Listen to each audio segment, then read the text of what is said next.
Brawlers, baby.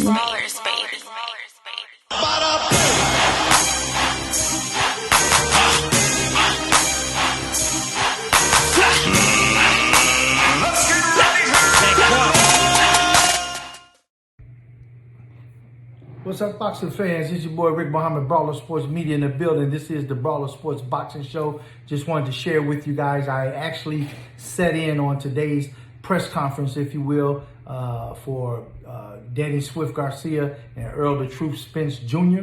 and both of their trainers, Angel Garcia, trainer and father of Danny Swift Garcia, and Derrick James, trainer for Earl the Truth, if you will.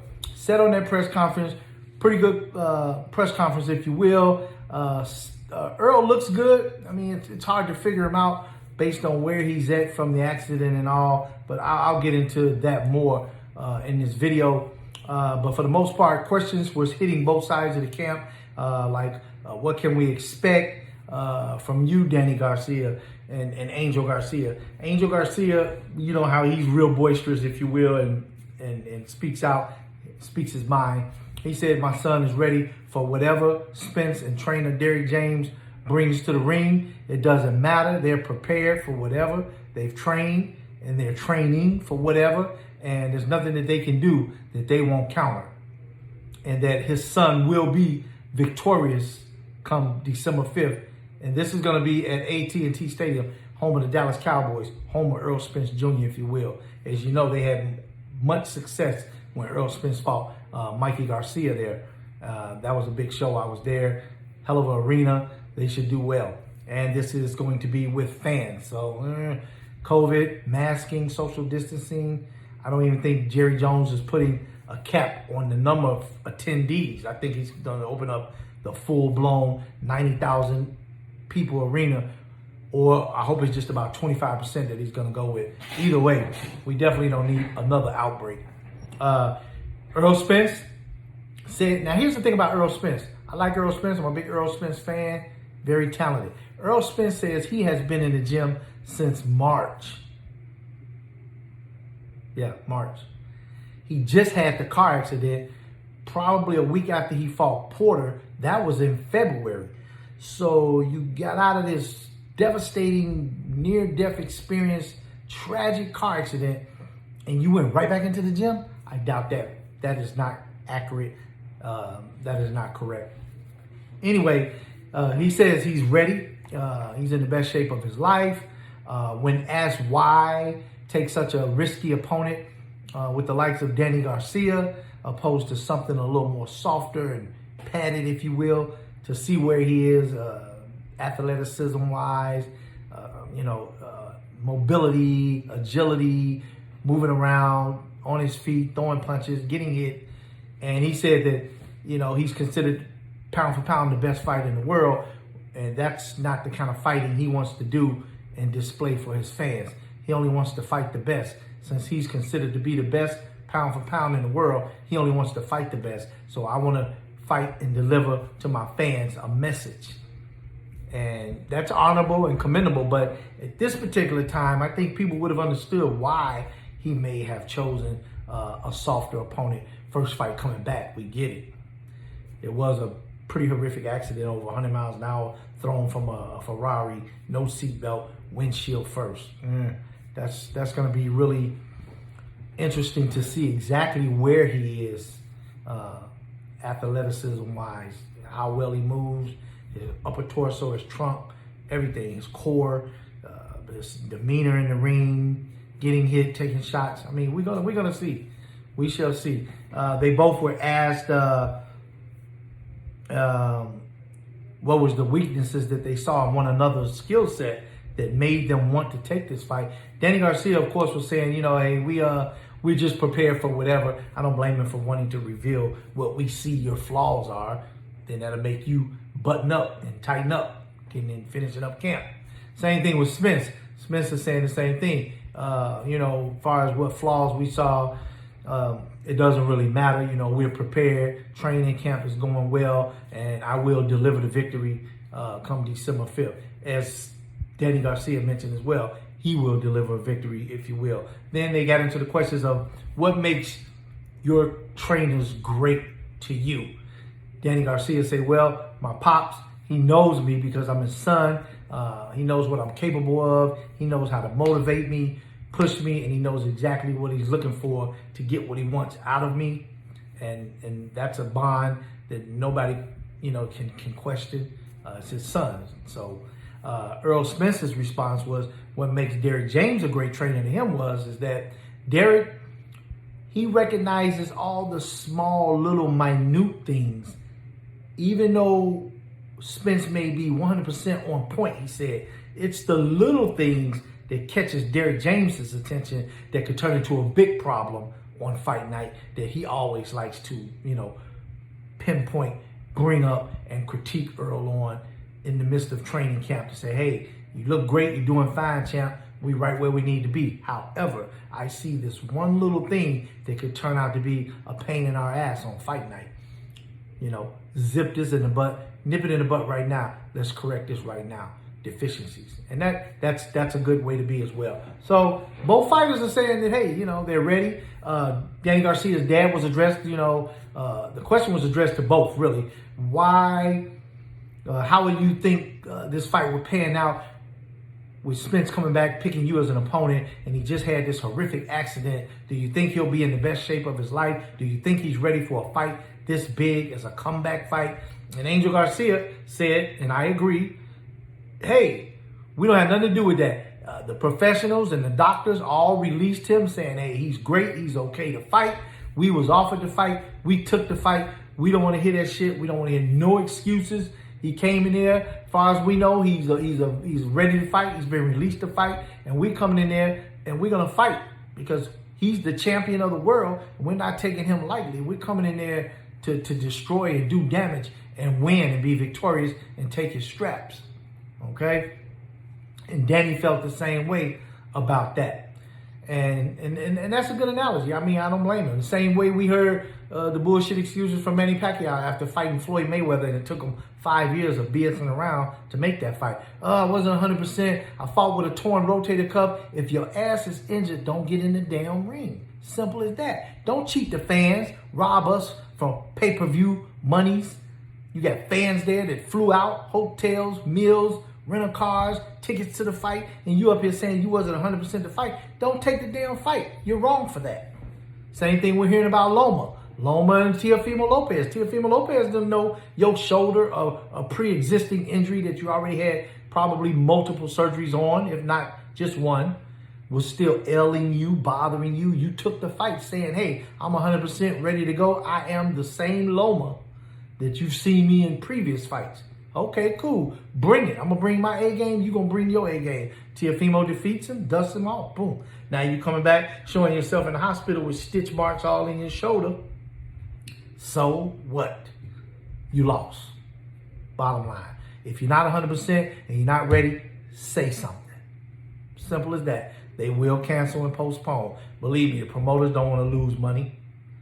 And they want the fans to have an exciting event. So whenever they throw these big fights again, people jump on pay-per-view and they buy. And it's all about numbers. And boxing is, make no mistake, boxing is a business first and foremost. Trust and believe that. And that was it pretty much for Spence and Spence Garcia. Of course, Angel Garcia, he did get to ranting at one of the questions that was brought up. I forgot what media outlet the guy's name was, but he was like, well, what did Garcia and them said they learned something from the what fight was it? From the Mikey Garcia fight. They learned something and they saw a hole in something that they felt confident about taking this fight. And Angel Garcia lit him up like, you stupid mother, nobody said, we didn't learn shit from that fight. Get this off the phone. It was hilarious. It's in the video clip that's going to be attached to this, the entire press conference, if you will, for your viewing, because you guys don't get that and be a part of that. So I want to share that with you, just like you was there. All right? That's it for now. I just want to keep you guys in the know. It's your boy, Rick Muhammad, Brawler Sports Media in the building. This is the Brawler Sports Boxing Show. Hey, if you haven't subscribed to my channel, please go and do that for me now, please. Set the alarm, get those alerts, share, like, And check out the website for me for some nice gear. www.brawlersports.com. Rick Muhammad, Brawler Sports Media, and this is the Brawler Sports Boxing Show. Let's go, champs!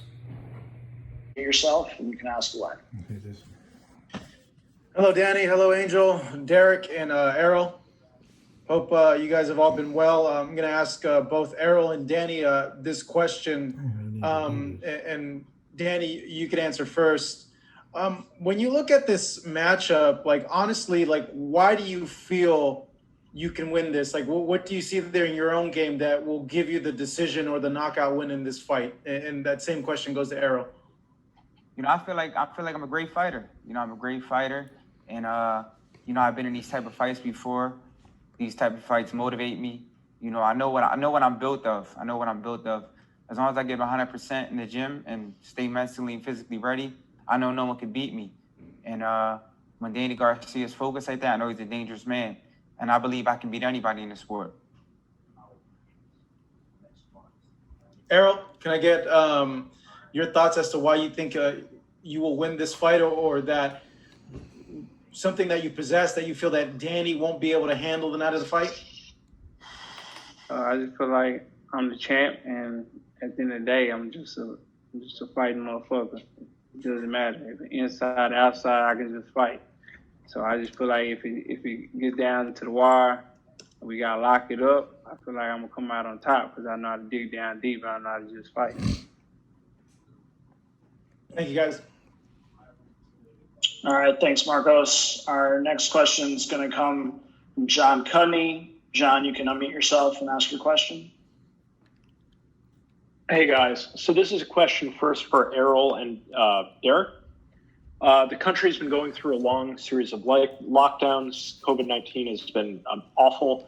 Just wondering what it means to you guys to fight in front of a live crowd at Cowboy Stadium for this fight. Me, it means everything. Just fighting at home and, everything that everybody's been going through right now. And, I just wish everybody that's going to come out, be safe, wear your mask, follow the social distancing protocols and things like that. And I feel like it'll be a smooth night. For me, I think that great when you come home and fight at home and be at home and fight a great fighter like this and put on a great performance is amazing, because I think that it only builds a legend, it only builds your stock, and to be able to perform at home in front of a live audience is very difficult to do.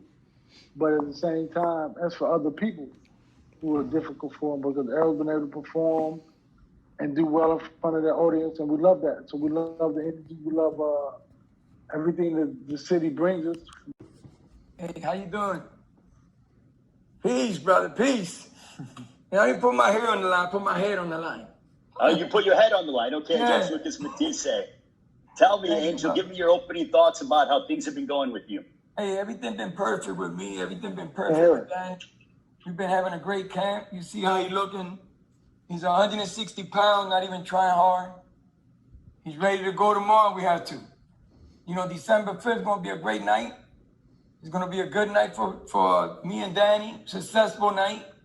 Not taking nothing for nobody, but December 5th, we coming to get what's ours. Anything else? It's the WBC belt. All right. Well, thank you very much to Angel. Now let's go down to the Dallas area and speak with the esteemed trainer of Errol Spence Jr., also the trainer of Jermell Charlo as well. He knows the sport of boxing. He knows his fighters. Ladies and gentlemen, please welcome the esteemed Mr. Derek James. Derek. What am I speaking for? I got to hear the question. How you guys doing? Happy to be here. Where's your camera? Derek, can you tell us about how training camp has been like?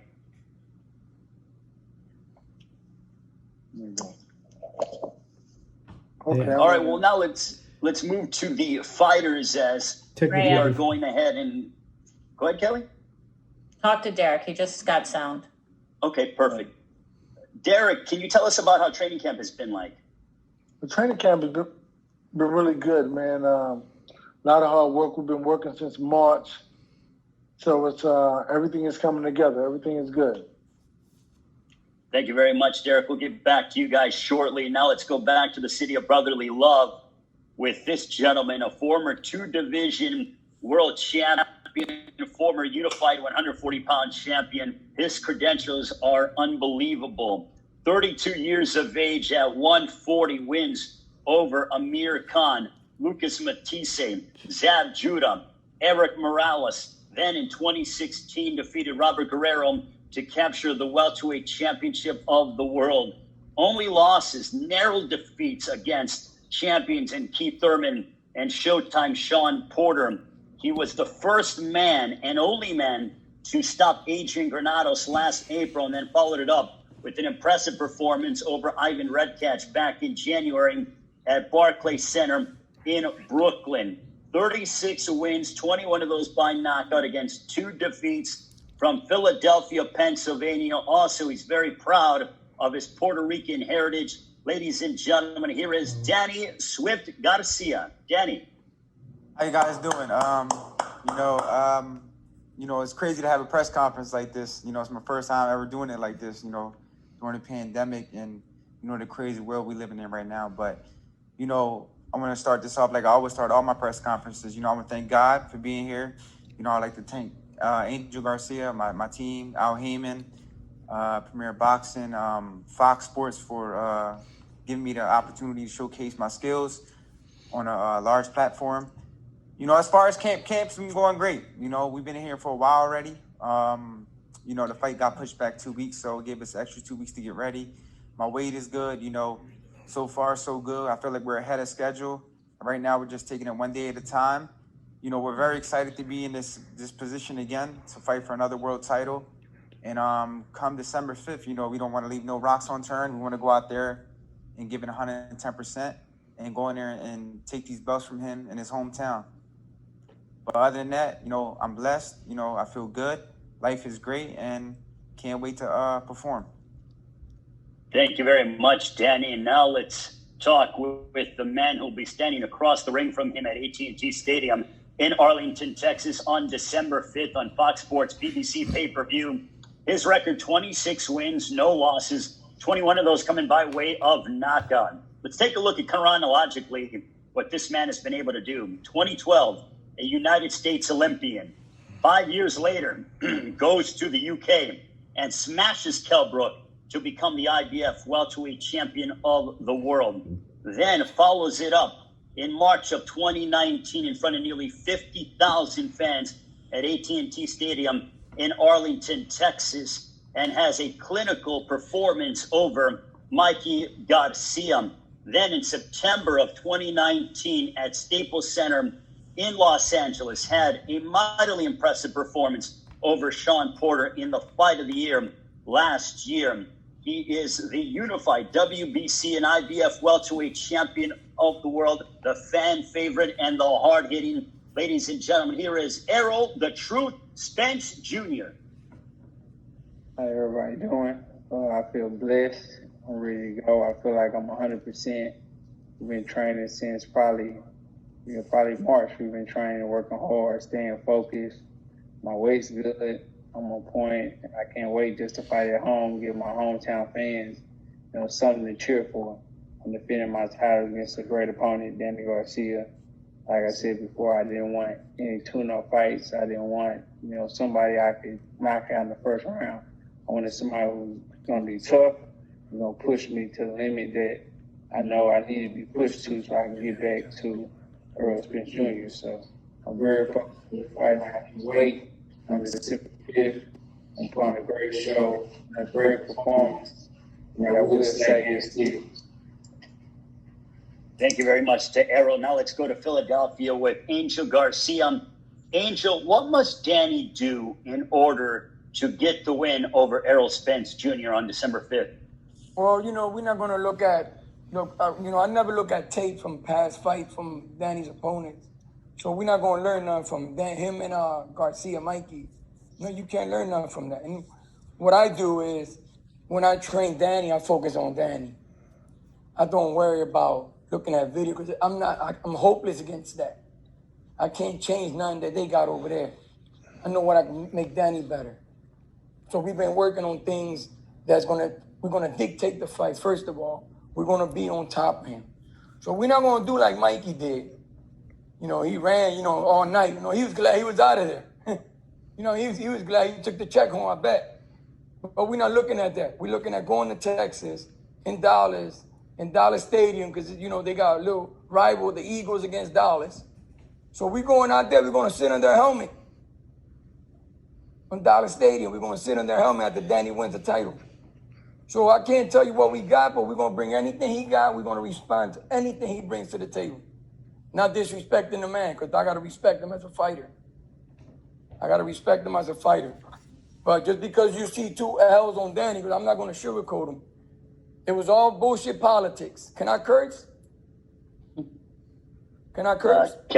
Kelly, that's a question for Kelly Watson. Well, I just make sure. I want to make sure that I don't get beef. Because, you know, I can be professional, too. So let's get back to Danny. You know, we got 2 L's. I'm not going to sugarcoat that. But it was a lot of crap calling me, you know, politics, calling me racist and all that dumb crap that came with it. You know what I'm saying? But this time around, in Dallas, we're not going to put it in the judge's hands. It's not going to be in the judge's hands no more. Danny got to do what he got to do. And December 5th, we're going to Dallas because, first of all, we chose to fight him in Dallas. So I make people understand that he ain't the A side like they say he is. You know, it's both sides. You know what I mean? Danny makes calls too. And another thing that I'll make sure is there too is world judges. We want world judges. We ain't going with local judges to make it fair. And at the end of the day, after we take care of that, and then Danny's got to go in there and do his thing with these 2 right here, the ones he got. Because he's not going over the handicap. He got 2 hands like he does. And anything Spence brings to the table, we're going to respond to anything he brings. So that whatever they bring, whatever they got in mind, I'm hopeless. I can't. That's their team over there. I got to respect that. But I know what we bring. We're bringing a great fight December 5th. Thank you very much, Angel. I need the world to know Danny's no opponent. Don't get that twisted. He's no opponent. He got 2 L's, yeah, but you got to respect him, man. He's 39 fights. And we wasn't pampered. What I mean by that is that Danny didn't have it easy in this game. Career. All eyes against him. He should have been the Olympian 2018, but we got sent up the river too. So they want him to be the alternate, just in case you didn't have that in their resume. I got you. Well, You know I what mean? appreciate it, Just in case Angel. people think that Danny just came from you know, Little Woods in Philly. You know what I'm saying? Danny, he came here because he fought to come here. And Danny fought top fighters when he was coming up. When he was 6-0, do the resume. Yeah. Oscar de la Hoya and 2-pound Stevie. 6-0 with a 28 guy. Okay, thanks a lot, guys. Those are great answers. Okay, questions for Danny and Angel. So I'm going to ask a cynical question, but I'm interested to hear your honest answer. So you guys had already agreed to this fight, you know, as Jake mentioned earlier. We're not banking on no, you know, car accident or layoff and all those type of things. We're taking this 100% serious. Like I said before, we wanted this fight on January 25th. You know, things happened, then the COVID happened, so we just had to stay focused, and, you know, the world had to weather the COVID storm and all the crazy things that's going on in the world. But now the fight's finally here. You know, we're 3.5 weeks away, and, you know, I feel like camp is going great, and we're going to go in there and have a great performance. Angel, any thoughts? Yeah. You got to understand, like Danny said, it was for January when we fought Rick Catch was supposed to be Spence, but then he got into a tragedy. But that's the past. So we're not looking at the accident because we're not doctors. He's cleared by medical. His team say he's good. Everybody else saying he's good. To us, he's good. We can't worry about that. That's something that it doesn't make the fight better or worse. We're not gonna go in there thinking that he was in a car accident, that we got the advantage. We're not falling for that booby trap. That's a booby trap. Well, we know that we going and for the COVID too. The reason we chose Dallas, Texas, because they got fans, so we wanted fans. If not, it would have been somewhere else. You know, and as long as the people follow protocol And, not that I'm saying that it's not real, it's epidemic, all they give you is a fever for 10 days, not like it's gonna kill you. I mean, I don't know how the country shut down over a fever. But we've been through worse in the past, so it's not the first time America ever had a virus. Okay, so like, as long as you follow the protocol, you wear your little mask or whatever you want to wear, then you're good. But we're not worrying about that. We hopeless against protocol. We hopeless against masks. All we know is December 5th, we're going to go to Dallas. We're going to fight Spence and Danny. We're going to fight, and we're coming home victorious. That's all we got to worry about.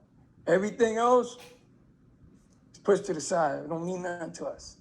Like, don't mean nothing. I had cancer. I had an accident. I had a motorcycle accident, and I'm here.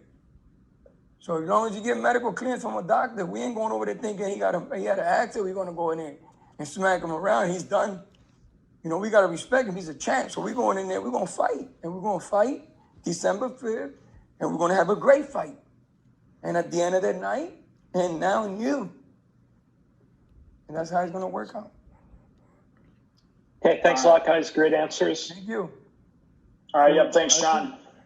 We're going to have just a couple more media-asked questions here. Our next question is going to come from Ellie Sekbag. Ellie, you can unmute yourself and ask your question. Hey, guys, great to see you. I'm so excited about this fight. It's the biggest fight this year. What, for both Danny and for Earl, what do you guys do great, and what does your opponent do great? You want me to go first? There you go. Yeah. Yeah, I feel like I do everything great. At the end of the day, I feel like I'm a true champion. I make adjustments. I can bang it out. I can box. I feel like I use my jab. And, I feel like that's why I'm a 3-time world champion, because, I face many styles, southpaws, bangers, boxers, sluggers, been the underdog, and, I came out on top. So I feel like these are the type of fights that can bring out the best in me.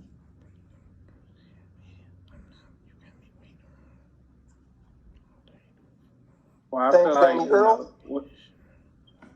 Things Danny do great is, he counter punches well. Got nice, sharp, short hooks. Something that can be wild, but it's still strong and, hits hard. Has great chin. A guy that's not, is willing to get hit and still come back with his shot too. So, like I said, great counter puncher. The guy that always, when he is underdog, he always rises to the occasion, at least at 140 pounds. So, with me, I feel like I do a lot of things great. I feel like I can box. I feel like I can bang. I feel like, I can do it all. So it's not just one thing I can just point out that I do great. Thank you. And then one more question. What makes your trainers, for both fighters, what makes your trainers so great? I feel what makes my trainer so great, he believes in me 110%. A lot of trainers are great trainers, but mentally they're not there for you. And I feel like Pops, he trains you hard, but he makes you believe in yourself. And I think that's the most important thing in and out the ring.